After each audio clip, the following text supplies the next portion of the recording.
सरकार गौसे आजम की बारगाह में आप बैठे थे अपनी खानका में, अचानक से एक मुरीद आया और आके रोने लगा।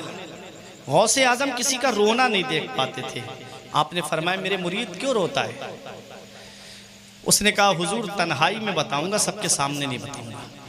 आप तन्हाई में गए, कहा क्या बात? उसने कहा हुजूर मेरी एक बेटी थी जवान, वो अब मकान की छत पे चढ़ी तो अचानक से गायब हो गई। मेरे मकान की दीवारें भी इतनी बड़ी हैं कि बेटी कूद के भी कहीं नहीं जा सकती, और पता नहीं अचानक से कहाँ चली गई। अल्लाह अकबर, जवान बेटी है। आज का दौर नहीं था, वो दौर बड़ा पाकीज़ा दौर था। उस दौर में बेटियां कहीं जाती नहीं थी। मुरीद रोता हुआ आया, सरकार करम कर दो, मेरी बहुत इज्जत है मोहल्ले में, इलाके में मेरी बहुत इज्जत है। सरकार अगर किसी को पता चला मेरी बेटी कहीं चली गई है तो मेरी इज्जत को चौराहों पे नीलाम कर दिया जाएगा। सरकार गौस पाक ने फरमाया परेशान मत हो, बैठो। बिठाया और सरकार गौसे आजम ने अपनी आंखें बंद की। उसके बाद फरमाया परेशान मत हो, कर्ख के खंडरात में चले जाओ। कर्ख बगदाद से थोड़ी दूरी पे एक जगह है, कहा उसके खंडरात में चले जाओ और एक गोल दायरा खींच लेना और पढ़ना बिस्मिल्लाह बिनियत अब्दुल कादिर। उसके अंदर बैठ जाना, डरना नहीं, रात में जिन्नात गुजरेंगे, परेशान मत होना, डरना नहीं, कोई तेरा कुछ नहीं बिगाड़ पाएगा। जब जिन्नात का सरदार आए तब उसको मेरी बात बताना। वो तुझसे पूछेगा कि क्यों बैठा है, किसने तुझे बिठाया, तब मेरा नाम बताना कि मुझे अब्दुल कादिर जिलानी ने बिठाया। और जब वो पूछे तो अपनी सारी बात बता देना। ये मुरीद चला गया, मुरीद था, जंगल में गया, करके खंडरात में गोल दायरा खींच के बैठ गया। और बैठने के बाद में जिन्नात गुजर रहे थे डरावनी सूरतों में, ये नहीं डरा। लेकिन जब जिन्नात का सरदार आया सुबह के वक्त तो उसने कहा यहाँ क्यों बैठा है? इसने कहा मैं बैठा नहीं हूँ, बैठाया गया हूँ। कहा किसने बिठाया? कहा मुझे बिठाने वाले अब्दुल कादिर जिलानी गौसे पाक हैं। इतना सुनना था, सवारी से नीचे उतरा, घुटनों के बल बैठा और कहता है बताओ मेरे आका ने क्या हुक्म दिया है, बताओ मेरे आका ने क्या हुक्म दिया है। उन्होंने कहा कि मेरी बेटी मकान के छत पे चढ़ी और अचानक से गायब हो गई। उसने कहा कि अभी मैं तुम्हारी बेटी को ढूंढता हूँ। जिन्नात की तरफ नजर डाली और गजब वाले अंदाज में डाली, गुस्से वाले अंदाज में डाली। जिन्नात सहम गए, बोले हमारी हिम्मत नहीं कि गौसे आजम के मुरीद की बेटी पे गलत नजर डालें। कहा फिर तलाश करो कहाँ है, जाओ पहाड़ों की कुह में जाकर के देखो, जाओ समंदरों की तह में जाकर के देखो, जाओ कुओं की गहराई में जाकर के देखो, गौसे आजम के मुरीद की बेटी को तलाश करो। तलाश किया जिन्नात ने, एक मुल्क चीन का जिन्न पकड़ करके लाए और ला करके उसको खड़ा कर दिया। उससे पूछा तू लेकर के गया था गौसे आजम के मुरीद की बेटी को? तो सुनो मेरी माँ बहनें भी इस प्रोग्राम को सुनने आई हैं, एक पैगाम लेकर के जाओ। उसने कहा कि जब ये नहा के मकान की छत पे चढ़ी, बाल सर के खुले हुए थे, इसके सर पे दुपट्टा चादर नहीं थी, मैं इधर से गुजर के जा रहा था, मुझे ये अच्छी लगी, उठा के ले गया। अल्लाह अकबर, इतना कहना था। आज जरा मुझे बताओ मज़ारात पे जाकर के देखो, आज कितनी बहन बेटियां हमारी चीखें मारती हुई आपको नजर आएंगी। आज ब्याह शादियों में जाकर के देखो, बेपर्दगी के नाम पे कैसे बेपर्दगी का बाजार गर्म है। अल्लाह अकबर, आधी आधी आस्तीन के कपड़े, सरों पे दुपट्टा नहीं। अल्लाह ने कुरान में क्या फरमाया, या माशरल जिन्नी कद इस्तक्सरतुम मिनल इंस, ऐ जिन्नात के गिरोह तुम इंसानों से ज्यादा हो। जिन्नात इंसान से ज्यादा हैं। कौन सी जगह जिन्न हो कोई पता नहीं, कौन सी गली में जिन्न हो कोई पता नहीं, वो हमको तो नजर नहीं आता। लेकिन आपसे मैं पूछना चाहता हूँ, ये मेकअप करके खुशबू लगा करके गलियों में घूमने वाली मेरी माँ और बहनें, 12वीं शरीफ के जुलूस के नाम पे बेपर्दगी हो रही है। आज मुहर्रम के जुलूस के नाम पे बेपर्दगी हो रही है। आज हमारी माँ बहनों को देखो, रोड पर, बाजारों में, मार्केटों में बेपर्दा घूमती नजर आती है। वो सरकार गौसे आजम का दौर है, बड़ा पाकीज़ा दौर है, जिस दौर में बेटियां कहीं इधर उधर जाती नहीं थी। उस दौर में गौसे आजम के मुरीद की बेटी मकान के छत पे चढ़ी तो मकान की छत से गायब हो गई। सिर्फ वजह दर सर पे दुपट्टा नहीं था। आज अगर मेरी माँ और बहनें घरों में पर्दे के साथ रहेंगी, याद रखना मेरी माँ और बहन, अगर तू बेपर्दा घूमेगी तो मुंबई की वो आवारा तुझसे खुश होंगी, और पर्दे के साथ रहेगी तो फातिमा जहरा तुझसे खुश होंगी, हजरत ज़ैनब तुझसे खुश होंगी, हजरत सकीना तुझसे खुश होंगी। अल्लाह अकबर। आओ देखो, गौसे आजम के मुरीद की बेटी को लाकर के जिन देता है और कहता है, जिन्नात के सरदार ने कहा तेरी हिम्मत कैसे हुई, तू गौसे आजम के मुरीद की बेटी को लेकर के गया। उसने उसका सर वहीं कलम कर दिया। उसके बाद गौसे आजम के मुरीद को वो बेटी दी। उस मुरीद ने पूछा, तुम मेरे गौस को कैसे जानते हो, तुम शेख अब्दुल कादिर जिलानी को कैसे जानते हो? तो जिन्नात के सरदार का जवाब सुनो और आज दिल की तख्ती पे लिख के ले जाओ, और देखो गौसे आजम को अल्लाह ने कितना पावर दिया है। जिन्नात का सरदार कहता है, अरे तुम जानने की बात करते हो, गौसे आजम की शान तो ये है कि वो सिर्फ अपने हुजरे में बैठ करके हमारी तरफ निगाहें जलाल उठा दे, तो हम जहां भी रहें दुनिया के कोने पर, वहीं हमारे बदन में आग लग जाए। तुम जानने की बात करते हो, अरे गौसे आजम की शान तो ये है कि उनका जिस मकान में नाम लिया जाएगा, जिस घर में उनका नाम लिया जाएगा, मेरी नस्ल का जिन उस घर में दाखिल नहीं हो सकता। ये है गौसे आजम का मकाम। जिस घर में गौस पाक का नाम लिया जाए, उस घर में जिन्न दाखिल नहीं हो सकता। जिस घर में गौसे आजम का जिक्र किया जाए, उस घर के अंदर जिन्नात का सरदार कहता है मेरी नस्ल का जिन्न दाखिल नहीं हो सकता। सरकार ताजुश शरिया पुकार उठे, पीरों के आप पीर है या गौस अल मदद, अहले सफा के मीर है या गौस अल मदद, सदका रसूले पाक का झोली में डाल दो, हम कादरी फकीर है या गौस अल मदद। दिल की सुनाए अख्तर दिल की जुबान में, कहते ये बहते नीर है या गौस अल मदद। मेरे अजीजों, अपना रिश्ता गौसे आजम की बारगाह से मजबूत करो, अपना रिश्ता गौसे आजम की चौखट से मजबूत करो। व अम्मा मा यनफउन नास फयमकुसु फिल अर्द, जो लोगों को नफा पहुंचाता है, जो लोगों को फायदा पहुंचाता है, वो जमीन में बाकी रहता है, जमीन में ठहरा रहता है। गौस पाक ने नफा पहुंचाया, लोग गौस पाक को याद कर रहे हैं। गरीब नवाज ने नफा पहुंचाया, लोग गरीब नवाज को याद कर रहे हैं। साबिर पाक ने नफा पहुंचाया, लोग साबिर पाक को याद कर रहे हैं। मखदूम पाक ने नफा पहुंचाया, लोग मखदूम पाक को याद कर रहे हैं। महरेरा शरीफ के शाह बरकतुल्लाह ने नफ़ा पहुंचाया, आले रसूल ने नफ़ा पहुंचाया, अबुल हुसैन अहमद नूरी ने नफ़ा पहुंचाया, लोग उनको याद कर रहे हैं। बदायूं की सरजमीन पर हुजूर अब्दुल मुक्तदिर बदायूनी ने नफ़ा पहुंचाया, लोग उनको याद कर रहे हैं। अब्दुल कादिर बदायूनी ने नफ़ा पहुंचाया, लोग उनको याद कर रहे हैं। और आगे बढ़े, बरेली में आला हजरत ने नफ़ा पहुंचाया, लोग उनको याद कर रहे हैं। हुज्जतुल इस्लाम ने नफ़ा पहुंचाया, लोग उनको याद कर रहे हैं। मुफ्ती आजम ने नफ़ा पहुंचाया, लोग मुफ्ती आजम को याद कर रहे हैं। ताजुश शरिया ने नफ़ा पहुंचाया, लोग ताजुश शरिया को याद कर रहे हैं। वाह वाह, सुभान अल्लाह, सुभान अल्लाह। फिर किसी और, अब रहने दीजिए, वक्त काफ़ी हो गया, 1 बजे तक का टाइम है ना। फिर किसी और मौके पे इंशाअल्लाह मैं बयान करूंगा। दुआ है परवरदिगार आलम की बारगाह में कि मेरे कुछ अर्ज़ करने में सबक़त लिसानी की वजह से या बतकाज़े बशरियत कोई गलती हो तो मौला मुझे माफ़ फरमाए। अच्छा, एक बात बताओ, बात आ गई तो बता दो। अच्छा, जैसे सवाब जारिया होता है, ऐसे ही गुनाह जारिया भी होता है। जैसे सवाब जारिया का मतलब है कोई नेक काम की बुनियाद आपने रख दी, तो जितने लोग उस पर अमल करेंगे तो इसका सवाब सबको तो मिलेगा ही, सबका जोड़ करके उसके नामे अमाल में लिखा जाएगा जिसने ये सवाब का काम किया।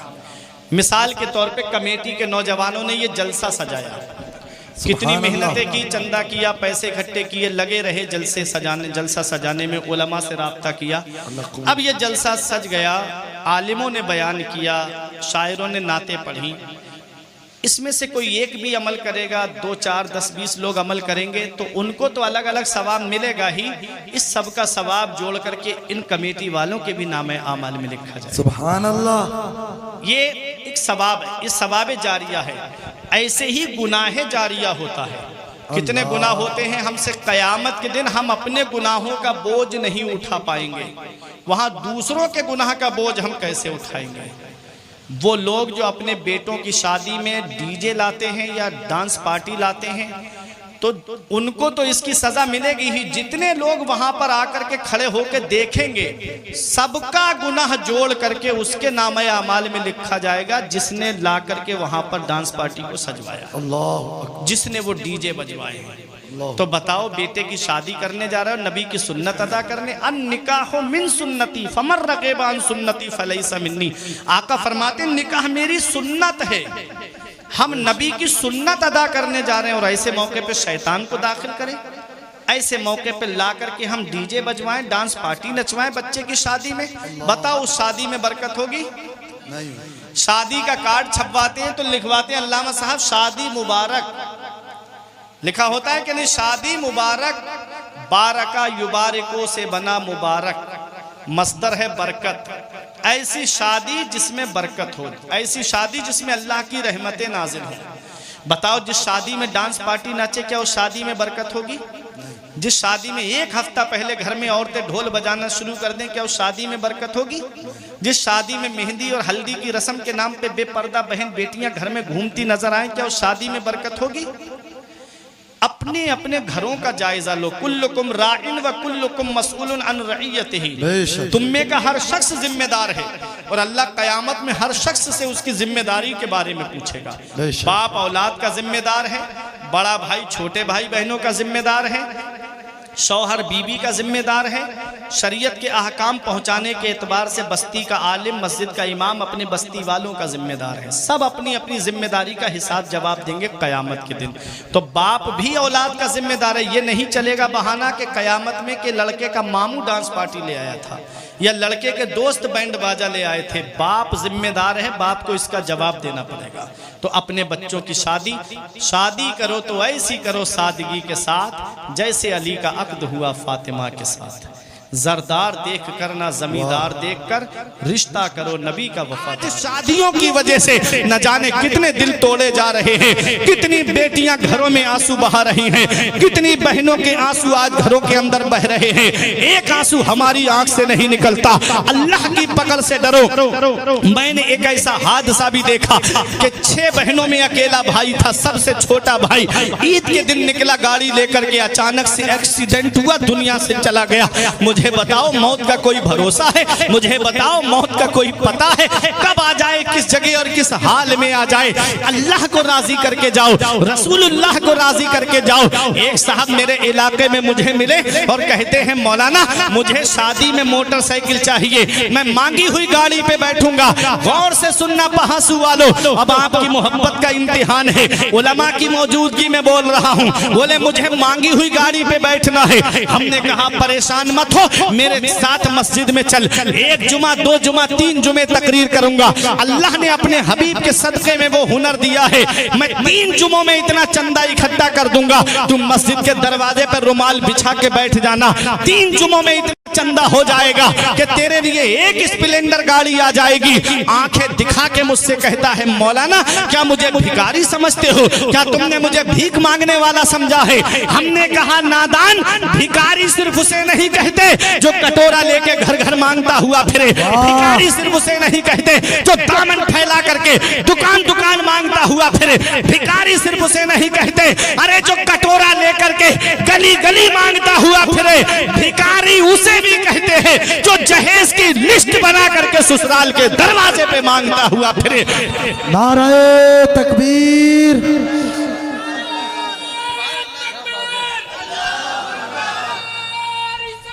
या रसूल अल्लाह,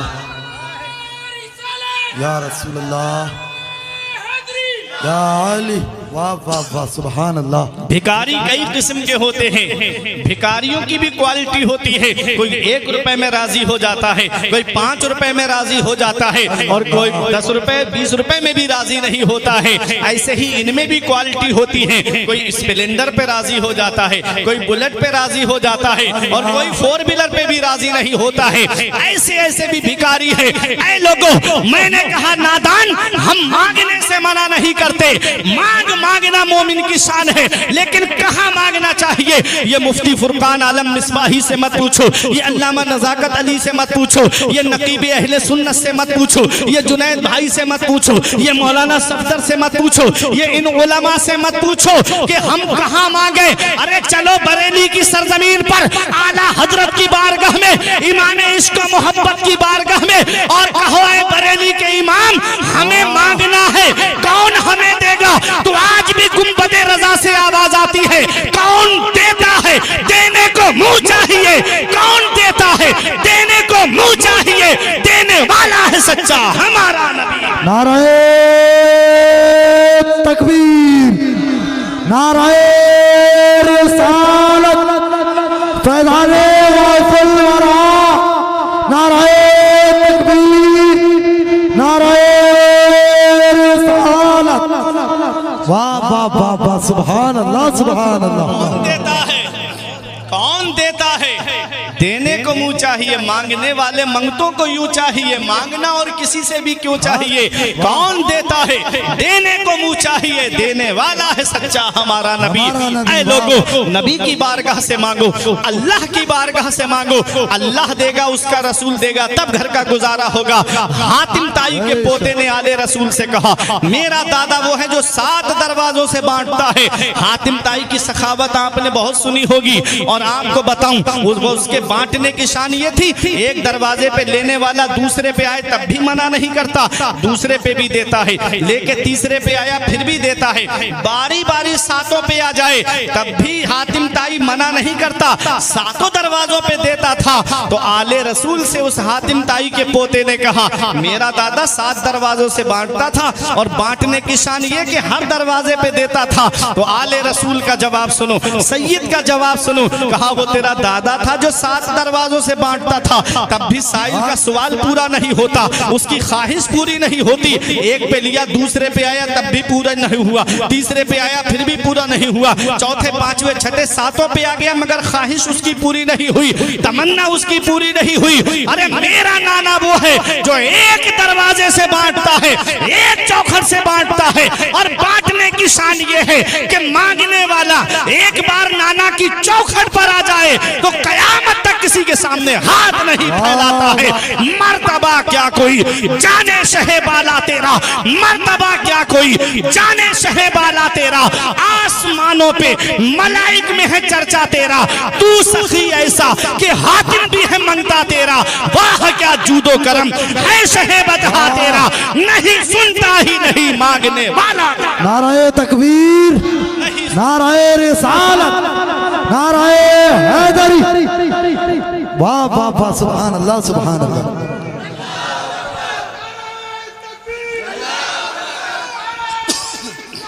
या रसूल अल्लाह, या रसूल अल्लाह, या अली।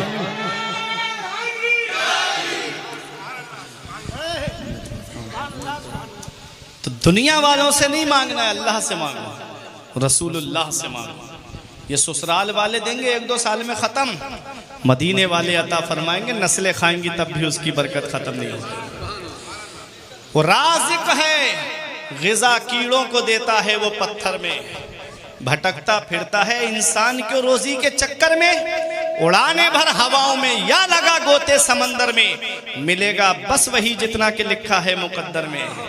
जितना तकदीर में लिखा है उतना ही मिलेगा, चाहे भीख मांग के ले लो, चाहे अल्लाह की रजा में राजी होके ले लो। मेरे अजीजों, अल्लाह ने बेटा दिया है, अल्लाह का शुक्र अदा करो, और शादी सादगी के साथ में करो।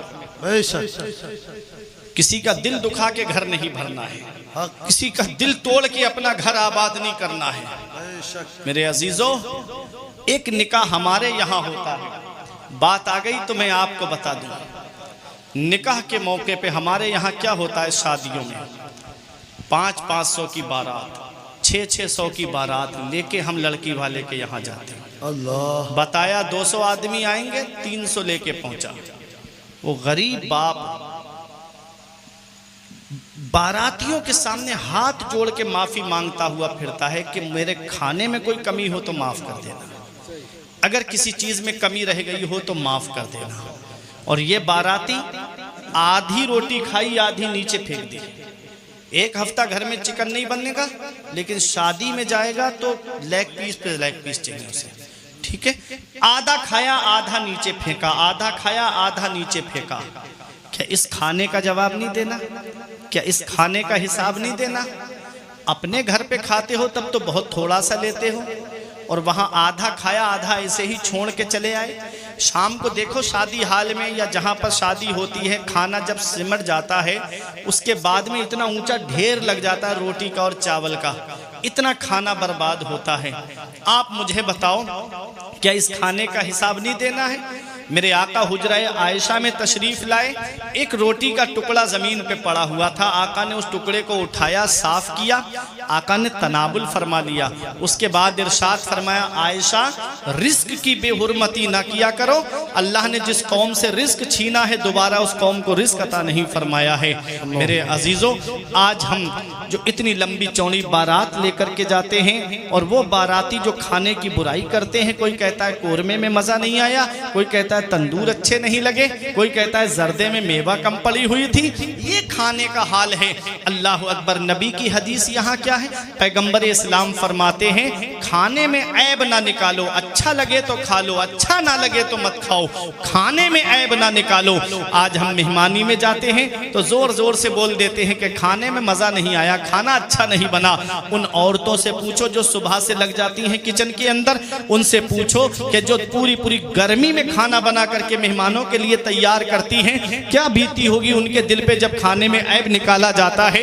इसीलिए मेरे आका ने फरमाया, खाने में ऐब ना निकालो, अच्छा लगे तो खा लो, अच्छा ना लगे तो मत खाओ। इमाम इश्क व मोहब्बत के बारे में मैंने अपने एक आलिम साहब से सुना कि इमाम इश्क व मोहब्बत आला हजरत के सामने एक दिन दस्तरखान पे सलाद ला करके रखी गई, तो आपने सलाद में से कुछ उठा करके खाया, उसके बाद पूरा प्याला अपने आगे रख लिया, तमाम सलाद खा गए। खीरा या ककड़ी रही होगी, तमाम खा गए आला हजरत। खादिम ने ये मामूल के खिलाफ देखा, जब खाना आपने तनावुल कर लिया तो पूछा, हजरत एक बात आपसे मालूम करूं? कहा पूछो। कहा हजरत आज आपने जो खाना खाया तो उसको मैंने खिलाफ आदत देखा, आज आपने सलाद खाई और तमाम खा गए, आप इतनी तो सलाद नहीं खाते। तो आला हजरत जवाब देते हैं, कहते हैं जब मैंने पहला खीरा या ककड़ी उठा करके खा के देखा तो वो कड़वा निकला, मैंने सोचा और लोगों के पास जाएगा तो वो कड़वा कड़वा कह के उसमें ऐब निकालेंगे, इसलिए मैं तमाम खा गया ताकि कोई ऐब ना निकाले। अल्लाह अकबर। ये है हमारे बुजुर्गों का तरीका, ये है हमारे बुजुर्गों की शान। आज हम खानों में ऐब निकालते हैं। ऐ मेरे अजीजों, जब किसी बेटी के या बेटी की शादी में अपने घर से जाओ तो पहले घर से कुछ खा के जाया करो, ताकि उस गरीब बाप कहां कहां से पैसे इकट्ठे करके ला करके मेहमानों का इंतजाम करता है। एक बाराती को नाश्ता नहीं मिला, बारात में बवाल खड़ा कर देता है। ऐ लोगों, ये सोच लेकर के बारातों में न जाया करो। निकाह तुम्हारे यहाँ भी हो रहे हैं और एक निकाह वो होने जा रहा है। अल्लाह अकबर। पैगंबर इस्लाम ने क्या फरमाया? आका फरमाते हैं, तुनकाहुल मरअतु लिअरबइन लिमालिहा व लिहसबिहा व लिजमालिहा व लिदीनिहा फज़फर बिज़ाति दीन। आका फरमाते हैं जब निकाह किया जाता है तो औरत की चार चीजों की वजह से किया जाता है, या तो उसका हुस्न देखकर निकाह किया जाता है, या उसकी दौलत देख के निकाह किया जाता है, या उसका खानदान देख के निकाह किया जाता है, या उसकी दीनदारी को देख के निकाह किया जाता है।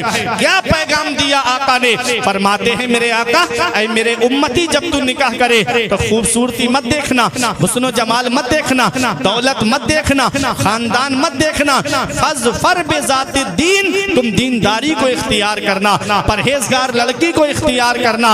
ये पूछना रिश्ता करने से पहले कि नमाज, लड़की नमाज पढ़ती है कि नहीं पढ़ती है, कुरान की तिलावत करती है कि नहीं करती है, दीनी काम करती है कि नहीं करती है, ये तो नहीं पूछा जाता। और जहेज की लंबी लंबी डिमांडों के बारे में बहुत जल्दी आदमी बोलने लगता है। एक निकाह हमारे यहाँ होता है और एक निकाह वो होने जा रहा है। हजरत अब्दुल्ला सौमई कहते हैं, बेटा अबू स्वालेह, तुम्हें मेरी बेटी से निकाह करना पड़ेगा, मगर सुनो, पैरों से लंगड़ी है, हाथों से लुंजी है, आंखों से अंधी है, कानों से बहरी है, जुबान से गुंगी है, क्या तुम्हें ये रिश्ता मंजूर है? कहते हैं उसके बाद आप मुझे माफ तो कर देंगे ना? कहा हाँ माफ कर दूंगा। कहा ठीक है, मैं निकाह करने के लिए तैयार हूँ। उसी मजलिस में निकाह हो गया। और जब निकाह होने के बाद में जब शाम को हजरत अबू स्वालेह मूसा जंगी दोस्त कमरे के अंदर गए तो देखा एक हसीनो जमील दुल्हन कमरे के अंदर बैठी हैं। फौरन वापस आ गए, बुजुर्ग चेहरे पर फिक्र के आसार देख के कहा बेटा क्या बात? कहा जिस कमरे में आपने मुझे भेजा उसमें एक सही और सालिम लड़की बैठी हुई है, जो बातें आपने बताई थी वो उसके अंदर नहीं पाई जाती है। कहा बेटा मेरी बात का मतलब तो समझो, मैंने पैरों से लंगड़ी इसलिए कहा, आज तक मेरी बेटी ने मेरी इजाजत के बगैर कदम घर से बाहर नहीं निकाला। मैंने हाथों से लुंजी इसलिए कहा, आज तक मेरी बेटी ने कोई हराम माल को हाथ नहीं लगाया है। मैंने आंखों से अंधी इसलिए कहा, आज तक मेरी बेटी ने किसी गैर महरम को नहीं देखा है। मैंने कानों से बहरी इसलिए कहा, आज तक मेरी बेटी ने कोई फहश बात अपने कानों से नहीं सुनी है। मैंने जुबान से गूंगी इसलिए कहा, आज तक मेरी बेटी ने अपनी जुबान से कभी झूठ नहीं बोला है।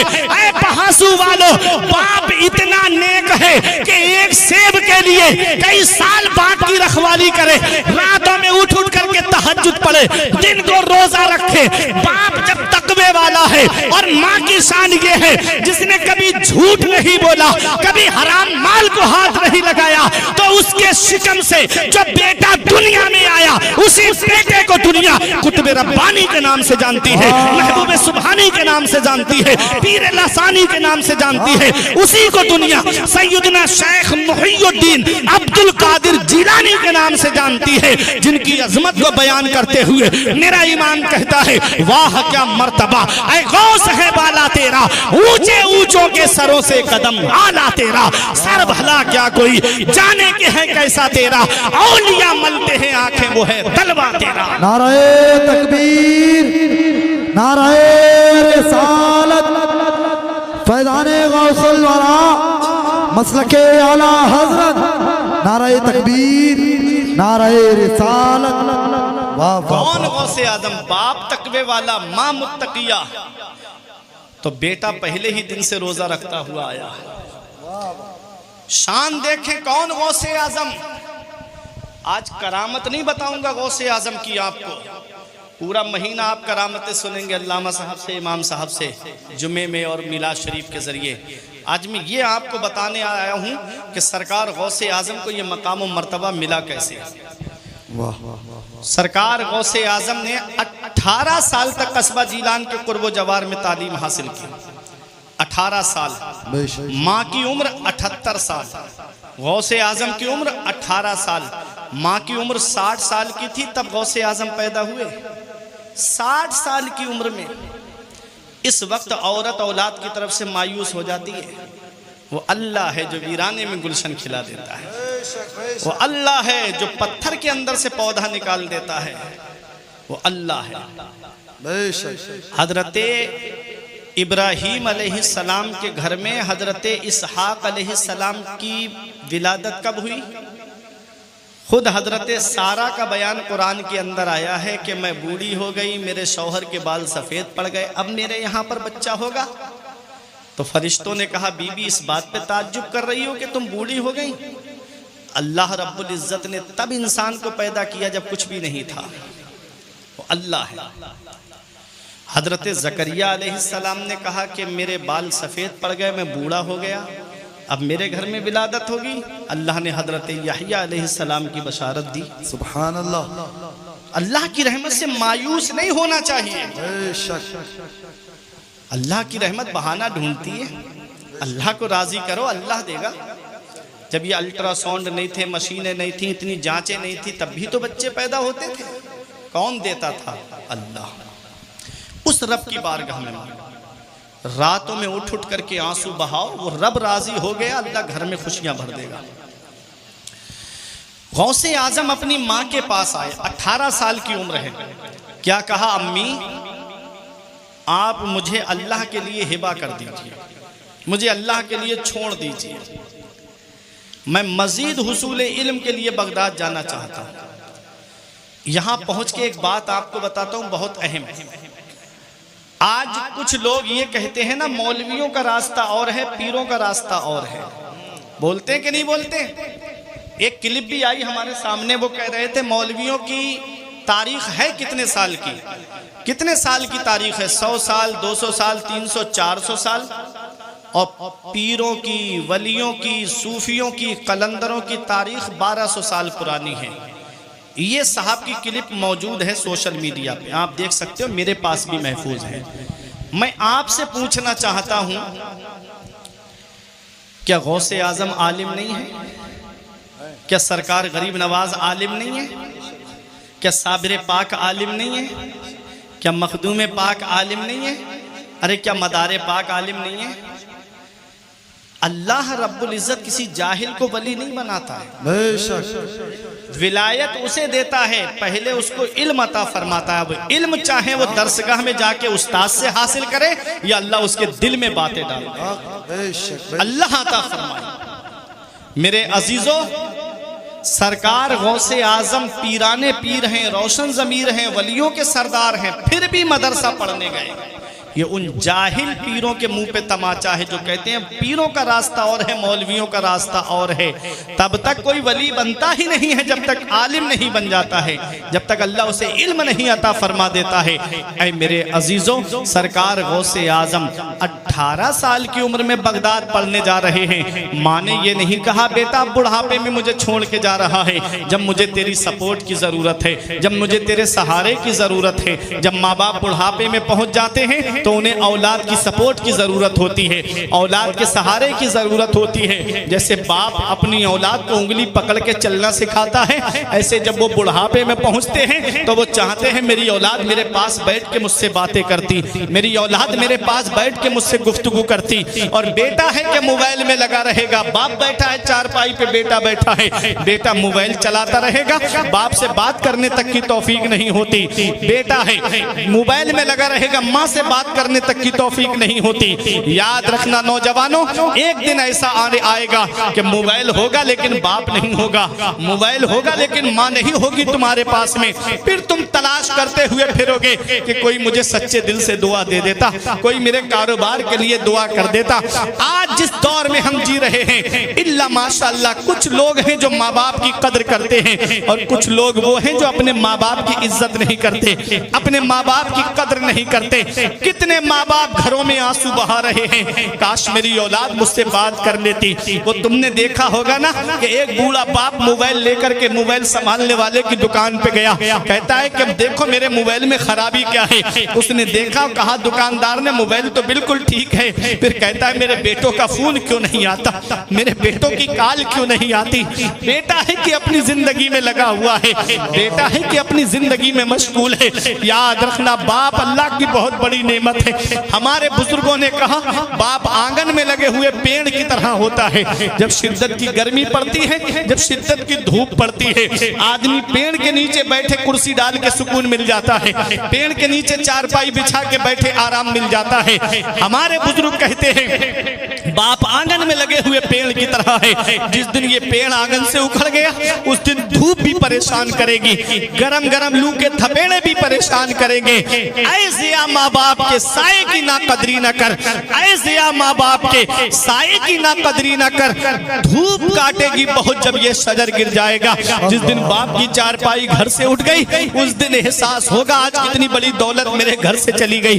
जिस दिन माँ की चारपाई घर से उठ गई उस दिन एहसास होगा आज कितना बड़ा साया मेरे घर से चला गया। ऐ लोगों, माँ जिंदा है तो कद्र कर लो, बाप जिंदा है तो कद्र कर लो। आज का नौजवान कहता है मेरे बाप ने मेरे लिए किया क्या है, ये मकान मैंने अपनी मेहनत से बनाया, ये प्लाट मैंने अपनी मेहनत से पैसे जमा करके खरीदा, मेरे बाप ने मेरे लिए क्या किया है। अरे जब तुम्हें चलना नहीं आता था तो बाप ने उंगली पकड़ के चलना सिखाया, जब तुझे खाना नहीं आता था तो माँ ने छोटे छोटे लुक़मे तेरे मुंह में रख के तुझको खाना सिखाया। अल्लाह अकबर, बाप क्या है इसका एहसास उसे होता है जिसके सर से बाप का साया चला गया। अल्लाह अकबर, बाप अल्लाह की बहुत बड़ी नेमत है। अल्लामा साहब रात में प्रोग्राम करते हैं, रातों में जलसा करने के लिए जाते हैं। आप इनसे पूछो, ये तजर्बे की बात आपको बताएंगे। मैं आपको तजर्बे की बात बताता हूँ। ये बाप है जिसको रात में नींद नहीं आती, ये माँ है जिसकी नजर दरवाजे पे लगी रहती कि मेरा बेटा भी बाहर गया है, घर में नहीं आया। जब दिसंबर जनवरी में कोहरा आता है, करीब का नहीं दिखता, ऐसे आलम में रात में 2 बजे 3 बजे जलसा करके जब घर के दरवाजे पे पहुंचते हैं ना तो पहले किसी और की आवाज नहीं आती, घर के अंदर से पहले या तो बाप की आवाज आती है या माँ की आवाज आती है कि बेटा अभी दरवाजा खोलते हैं, बेटा बाहर चला जाए, बाप की नजरें दरवाजे पे लगी है, बेटा बाहर चला जाए, माँ की नींदें उड़ी हुई है कि मेरा बेटा घर में नहीं आया। आज उन्हीं की हम कदर नहीं करते, आज उन्हीं माँ बाप की हम खिदमत नहीं करते। ऐसे माँ बाप के साये की ना कदरी ना कर। धूप काटेगी बहुत जब ये शजर गिर जाएगा। धूप कैसी भी हो साया नहीं खोने देता, राह कैसी भी हो बेबस नहीं होने देता।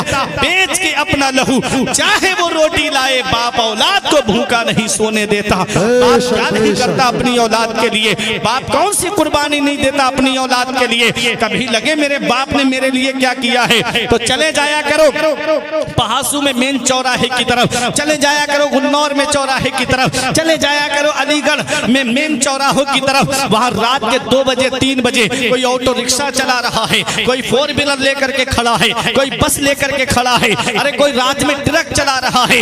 ये एक बाप ही तो है जो जान हथेली पे लेकर के रोड पे चल रहा है, जो सोचता है 4 पैसे जमा हो जाएंगे, मेरी औलाद के खर्चे में काम आएंगे, मेरी औलाद की पढ़ाई में काम आएंगे। अरे ये दिल्ली कमाने जाने वाला एक बाप है, ये मुंबई कमाने जाने वाला एक बाप है, ये बेंगलोर कमाने जाने वाला एक बाप है, ये हैदराबाद कमाने जाने वाला एक बाप है, ये 3-3 साल के लिए सऊदी कमाने जाने वाला एक बाप है। बाप क्या नहीं करता अपनी औलाद के लिए, बाप कौन सी कुर्बानी नहीं देता अपनी औलाद के लिए। वो औलाद क्या जाने जिसे मोबाइल चलाने से फुर्सत नहीं मिलती, जिसे व्हाट्सएप देखने से फुर्सत नहीं मिलती, जिसे इंस्टा चलाने से फुर्सत नहीं मिलती, जिसे यूट्यूब पे गंदी फिल्में देखने से फुर्सत नहीं मिलती। वो क्या जाने मेरे बाप ने कितनी कुर्बानियां दी है, वो क्या जाने मेरे बाप ने कितनी रातें मेरे सरहाने बैठ करके गुजारी है। याद रखना नौजवानों, हर चीज गूगल पे नहीं मिलेगी, हर चीज सोशल मीडिया पे नहीं मिलेगी। कुछ जिंदगी जीने के तरीके माँ बाप के पास बैठने से मिलते हैं, कुछ जिंदगी जीने के तरीके माँ बाप के पास बैठने से आते हैं। इसका पता तब चलता है बाप क्या है, इसका पता तब चलता है जब आदमी खुद बाप बनता है, जब खुद की औलाद होती है ना, तब पता चलता है कि बाप क्या होता है। आज हमारी औलाद की रात में तबीयत खराब हो जाए, हम पहासू के डॉक्टरों के घरों के चक्कर लगाएंगे, यहाँ फायदा नहीं हुआ मुरादाबाद लेकर जाएंगे, वहाँ फायदा नहीं हुआ अलीगढ़ लेकर के जाएंगे, वहाँ फायदा नहीं हुआ दिल्ली एम्स वगैरह में लेकर जाएंगे। क्या कहते हो डॉक्टर साहब, जमीन बिके तो बिक जाए, मकान बिके तो बिक जाए, प्रॉपर्टी चली जाए, मगर मेरी औलाद को कुछ नहीं होना चाहिए। आज हमारी औलाद बीमार पड़ी, हम परेशान हो गए, हमारी औलाद को तकलीफ हुई, हमारी नींदें उड़ गई। जरा सोचो बचपन में जब हम बीमार पड़े थे तो यही हमारा बूढ़ा बाप है जिसकी खांसी अच्छी नहीं लगती, यही बूढ़ी माँ है जिसका बोलना अच्छा नहीं लगता, बाप के पैरों में चप्पल नहीं होती लेकिन डॉक्टर के पास लेकर गया, माँ ने सर्दी में अपनी चादर अपनी औलाद को उड़ा दी, खुद सर्दी में ठिठुरती रही मगर बेटे को सर्दी नहीं लगने दी। 4 पैसे क्या आ गए, थोड़ी सी दौलत क्या आ गई, माँ बाप का बिस्तर घर से बाहर कर दिया, खुद के कमरे में कूलर चल रहा है, खुद के कमरे में एसी चल रही है, और माँ बाप हैं कि टीनों में रह के जिंदगी गुजार रहे हैं, माँ बाप है कि झोपड़ियों में रह के जिंदगी गुजार रहे हैं, माँ बाप है कि ओल्ड एज होम में रह करके जिंदगी गुजार रहे हैं। क्या इस दिन के लिए बाप ने औलाद के लिए आलिमों के घरों के चक्कर लगाए थे, क्या इस दिन के लिए पीरों से दुआएं कराई थी, क्या इस दिन के लिए माँ बाप ने कि जब वो बुढ़ापे में पहुंचे तो औलाद माँ बाप का सहारा छोड़ दे, जब वो बुढ़ापे में पहुंचे तो औलाद माँ बाप से दूर हो जाए। याद रखना मौलाना रूम फरमाते हैं पहली मोहब्बत है माँ बाप की जो दुनिया में बदला मांगती है। अगर तुमने अपने माँ बाप के साथ भलाई की तो तुम्हारी औलाद तुम्हारे साथ भलाई करेगी, अगर तुमने अपने माँ बाप के साथ भलाई नहीं की तो बुढ़ापे में ये उम्मीद लगा के मत बैठना कि तेरी औलाद तेरा सहारा बन जाएगी। ये स्कूल की फीस भरने वाला एक बाप है, ये कॉलेज की फीस भरने वाला एक बाप है, ये यूनिवर्सिटी की फीसें भरने वाला एक बाप है, ये कोचिंग की फीसें भरने वाला एक बाप है, अरे डॉक्टर बनाने वाला एक बाप है, मास्टर बनाने वाला एक बाप है, इंजीनियर बनाने वाला एक बाप है, प्रोफेसर बनाने वाला एक बाप है, IPS IAS बनाने वाला एक बाप है। बाप क्या नहीं करता अपनी औलाद के लिए, बाप कौन सी कुर्बानी नहीं देता अपनी औलाद के लिए। इस वक्त के बारे में तो सोचा भी ना था, बेटों से बुढ़ापे में हुई खत्म रसाई, घर बार तो बांट लिए शौक से फुरकान, हिस्से में किसी के मगर माँ नहीं आई। वक्त ठुकरा देगा एक दिन मेरी सारी ये कुर्बानियां, दामने उम्मीद में फकत नाकामियां रह जाएंगी। शादियों के बाद बेटे बेटे तो अलग हो जाएंगे, बाप के हाथों में फकत बैसाखियां रह जाएंगी। बुढ़ापा क्या, जवानी क्या, ये बचपन बांट लेते हैं। न होकर दिल में गुंजाइश तो आंगन बांट लेते हैं। नहीं मंजूर हिस्से में किसी बेटे को अपनी माँ, मगर आपस में बूढ़ी माँ के कंगन बांट लेते हैं। अल्लाह अकबर। औलाद और माँ बाप क्या नहीं करते इस औलाद के लिए। दिया था अब्बा ने जो एक झूमर बेच डाला था, खुशी से अपने अरमानों का दफ्तर बेच डाला था। बुलंदी मिल गई तो भूल बैठे हैं वही बेटे, कभी जिनके लिए अम्मी ने जेवर बेच डाला था। आंखें खराब हो गई औलाद पालकर। औलाद बात करती है आंखें निकाल कर। जीते जी बाप का जो चश्मा न ला सके, मरने के बाद रखते हैं चश्मा संभाल कर। ये हाल है आज की औलाद का। ऐ मेरे अजीजों, माँ बाप जिंदा हैं तो कदर कर लो, माँ बाप हयात हैं तो उनकी खिदमत कर लो। जिस दिन माँ बाप की चारपाई घर से उठ गई, उस दिन दुआ के लिए तरसोगे।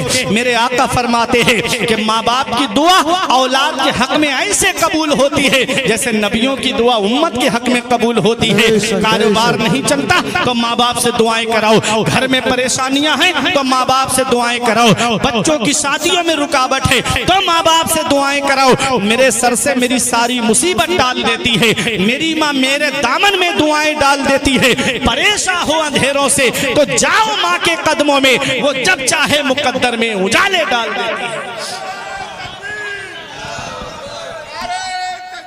अल्लाह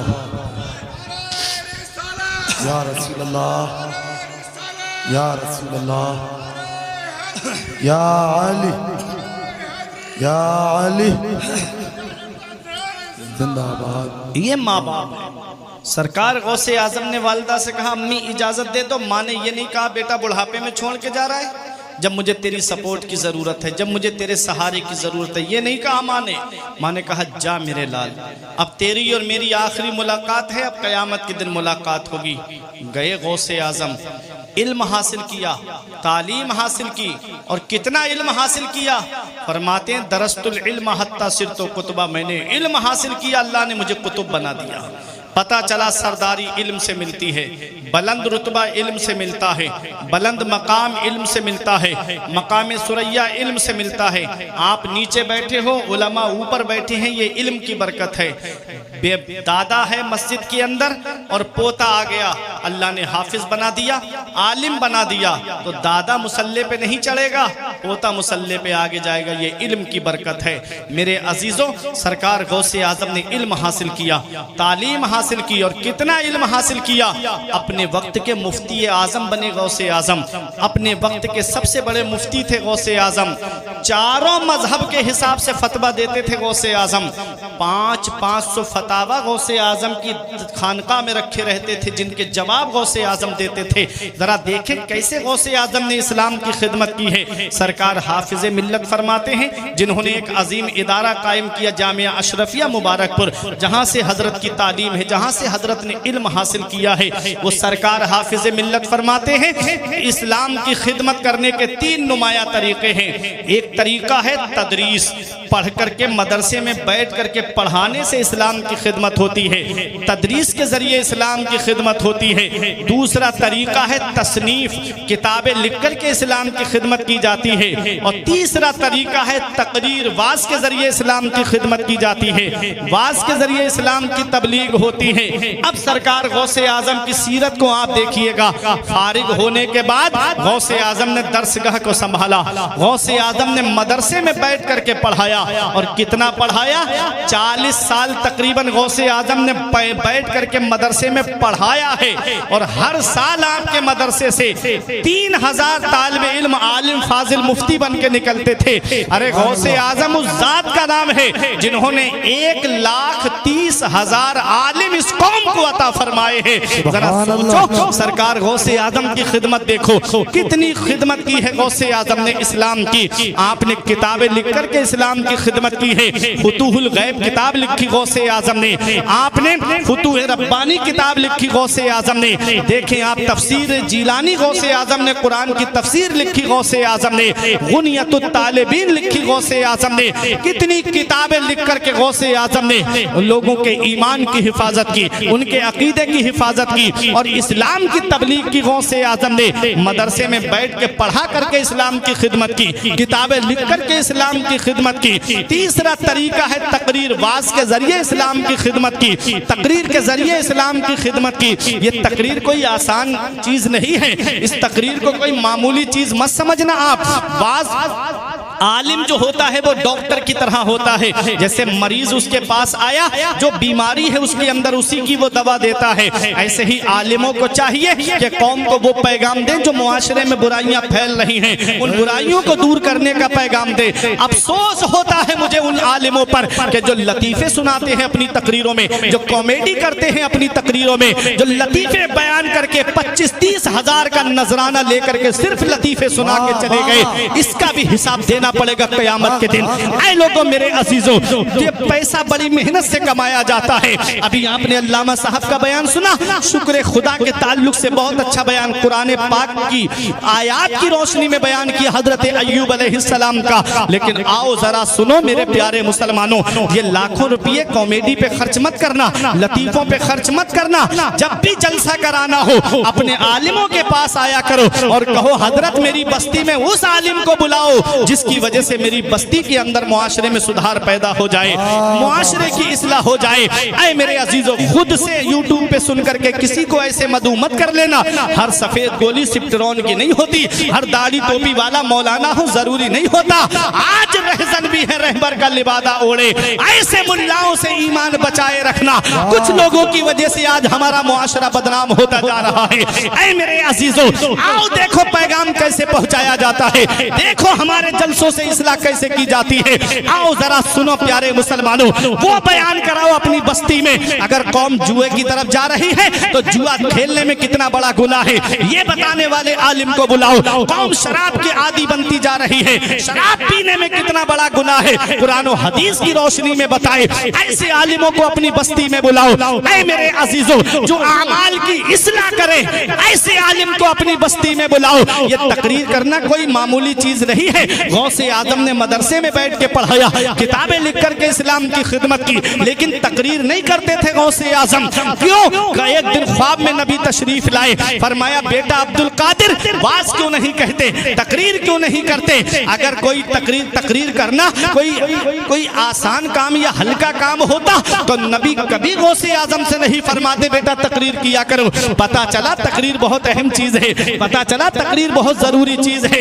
ऐ मेरे अजीजों, गौसे आजम ने अर्ज किया नाना ये अरबी लोग हैं, मैं अजमी हूँ, मैं इनके सामने कैसे बयान करूँ, ये तो फसीहो बलीग है। नबी ने फरमाया अपना मुंह खोलो। गौसे आजम ने मुंह खोला, नबी ने 7 मरतबा लुआबे दहन गौसे आजम के मुंह में डाल दिया। कहा बेटा वाज कहो, बेटा तकरीर करो। अब मिंबर पे बैठे गौसे आजम, मिंबर पे बैठे, सामने मजमा देखा, झिझक महसूस हुई। पहली बार जब कोई बैठता है तकरीर के लिए तो झिझक महसूस होती है, झिझक महसूस हुई। फौरन मौला अली शेर खुदा आ गए, क्या बात अब्दुल कादिर, कहा मुंह खोलो। जब मुंह खोला तो 6 मरतबा लुआबे दहन मौला अली शेर खुदा ने डाल दिया। नबी ने 7 मरतबा डाला, अली शेर खुदा ने 6 मरतबा लुआबे दहन डाला। अल्लाह अकबर, वो मेरे नबी का लुआबे दहन जो खारी कुआं में गिर जाए, खारी कुआं में डाल दे मेरे आका तो वो कुआं मीठा पानी हो जाए। अल्लाह अकबर, वो नबी का लुआबे दहन। एक सहाबी की पैर की पिंडली टूट जाए, नबी लुआबे दहन लगा दे, प्लास्टर का काम करे, ठीक हो जाए, वो मेरे नबी का लुआबे दहन। हजरत अबू बकर सिद्दीक के पैर में लग जाए तो जहर के लिए तिर्याक बन जाए, वो नबी का लुआबे दहन। मौला अली शेर खुदा की आंखें आ जाएं तो दुखती हुई आंखों में लग जाए तो दुखती हुई आंखें सेहतयाब हो जाए, वो मेरे नबी का लुआबे दहन। हजरत कतादा की आंख में तीर लगा, आंख का ढेला निकल के बाहर आ गया, नबी की बारगाह में आए, आका आंख का ढेला निकल के बाहर आ गया, लुआबे दहन लगाया नबी ने, आंख के हल्के में दीदा फिट कर दिया। हजरत कतादा कहते हैं मेरी आंख में पहले से ज्यादा रोशनी आ गई, ये नबी का लुआबे दहन है। इमाम इश्क मोहब्बत पुकार उठे, जिससे खारी कुएं शीरिये जा बने, उस जुलाले हलावत पे लाखों सलाम। आंख अता कीजिए, उसमें जिया दीजिए, जलवा करीब आ गया, तुम पे करोड़ों। नाराए तकबीर, नाराए रिसालत, फैज़ाने गौसुल वरा अज़मत वालिदैन, नाराए तकबीर, नाराए रिसालत। ये है नबी का लुआबे दहन।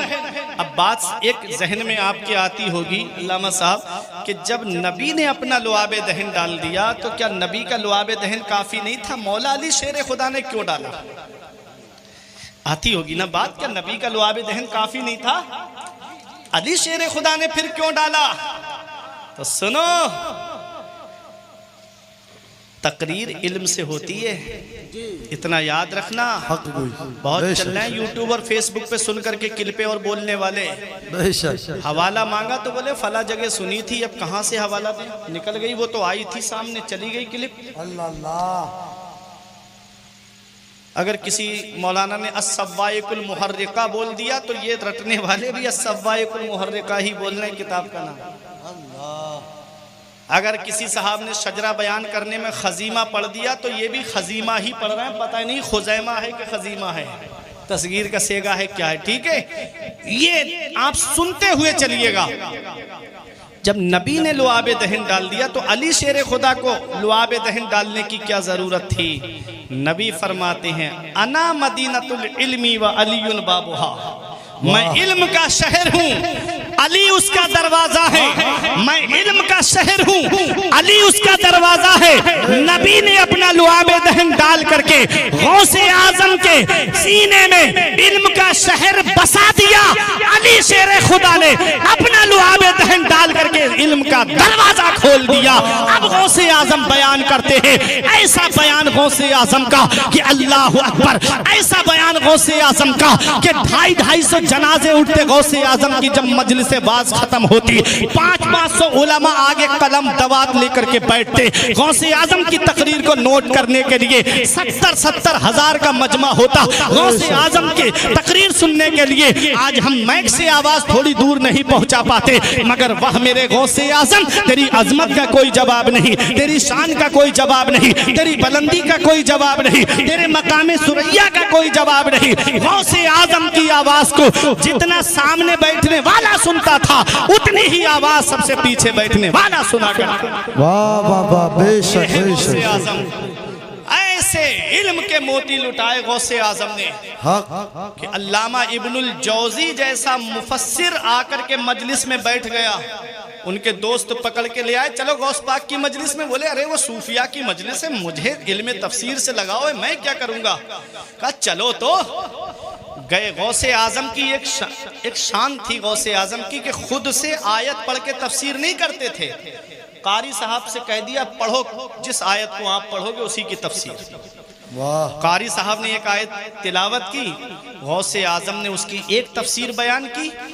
अल्लामा इब्नुल जौजी के दोस्त ने कहा ये जानते हो जो गौसे आजम तफसीर बयान कर रहे हैं? बोले हाँ मैं जानता हूँ। दूसरी बयान की, कहा जानते हो? कहा हाँ जानता हूँ।